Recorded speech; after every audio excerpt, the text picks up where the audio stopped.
Thank you for having this interview with me. I just want you to start off by telling me a little bit about yourself. Well, I'm from Canada, British Columbia. I moved down to BYU, Idaho originally to start my post-secondary education. And while I was down there, I discovered that I really enjoyed accounting. I've always had a passion for business, and so I saw how I could pair that with business and that I could have a lot of different avenues to go down for career opportunities. And so then, of course, I heard how great BYU's accounting program was, and so I got accepted to BYU and made it into their accounting program. And so something that I've always loved is sports, and so when I saw your job posting for the Jazz to be an accountant working there, I got really excited because I could see all these different possibilities that could come my way from being able to have that job experience. So tell me about one of your strengths that will help you in this position that you are interested in. So something I noticed in the job posting was how this will kind of coexist with other sports and entertainment for the Larry H. Miller Sports and Entertainment part of the business. And so I've been involved with sports my whole life.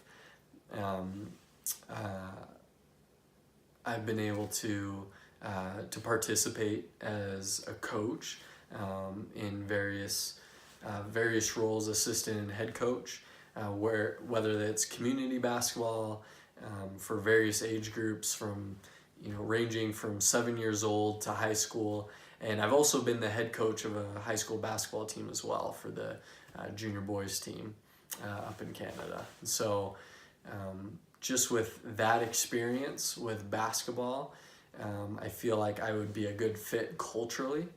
And of course, my accounting background at BYU will help immensely in my actual role with finances. I feel very comfortable with taxes, filling out journal entries, and I'm also in my current position at BYU. I've had with financial services, I've had a lot of experience being able to work with Excel and other programs that I'm sure will relate to this job position. We talked about your strengths. What is one of your weaknesses? One of my weaknesses is sometimes I might be a bit too passive. I might be a bit too much of a leader who tries to lead by example instead of maybe taking the reins a bit more when I should. And so that's something that I've noticed over the last few years, is that sometimes I need to take more control of a situation. And I feel like as I progress and get older, mature more, that's coming to me easier, and I don't feel as shy about taking control. Can you tell me about a time when you had to take initiative?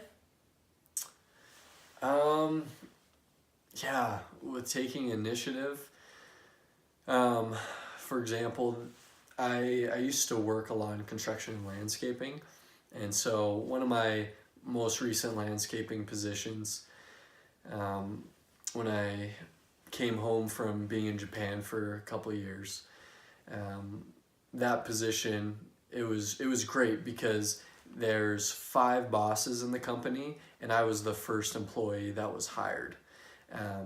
And so, and about a month later, we hired another 2 employees that I knew. And so, for taking the initiative, there's only 3 employees and 5 bosses because they're getting this company off the ground. And so they're doing some landscape work on the side. And so we had 3 of the 5 bosses that were heavily involved in the landscaping, but they would just come, kind of set up the new job, and then they would leave, and they oftentimes would leave it to me with the responsibility of making sure the job got completed.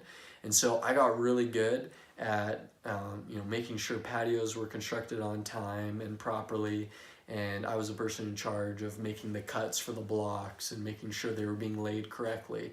And it got to the point where my bosses would just give me a call on the phone and ask me, hey, how is it looking? And if I gave them the green light that it was good, then they passed it and were expecting it to be totally done when they came. That's awesome.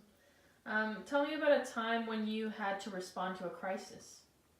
A crisis, again with construction, it was years before that actually, when I was about 15 or so, and a friend of mine and me, we were installing fence posts for a neighbor who was our client, and we were installing a wooden fence line along his driveway. And at this one section of the driveway, we had already installed about 80 fence posts at this point, and they're about, if I remember correctly, about 8 to 10 feet in width once you put the line in between fence posts. And so we had done quite a bit. And so we got to this one part of the driveway, and the incline and decline was kind of more random. It wasn't as gradual. And so when we got to this part, we just kept going what we were doing, a bit of an eye test, but more so just keeping it level. But at this part, we realized once we were about 6 or 7 posts in that although the fence line was level, because of the incline and decline, some posts look too high and some posts looked way too small. And so it just looked kind of out of whack. And of course we had to dig the holes by hand for each of these fence posts and really pack them in. And so it took, in a typical day, we'd get, 6, if we were lucky, 10 posts in. And so for us to basically go back and do a whole day's work over again, that was, going to be really arduous. But our client, they weren't home, they were on vacation. And so we're almost done. And so we could have just finished and kind of been like, well, it's level, it looks good enough.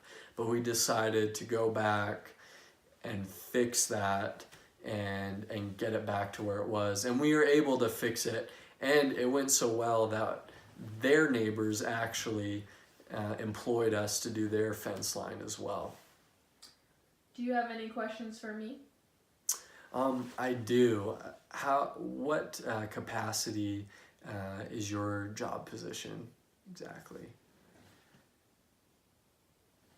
We have about 15 to 200 employees, and we are looking for 34 applicants for this job. Oh, okay, gotcha.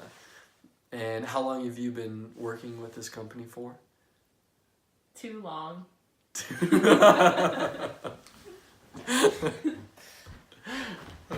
I'd hire you.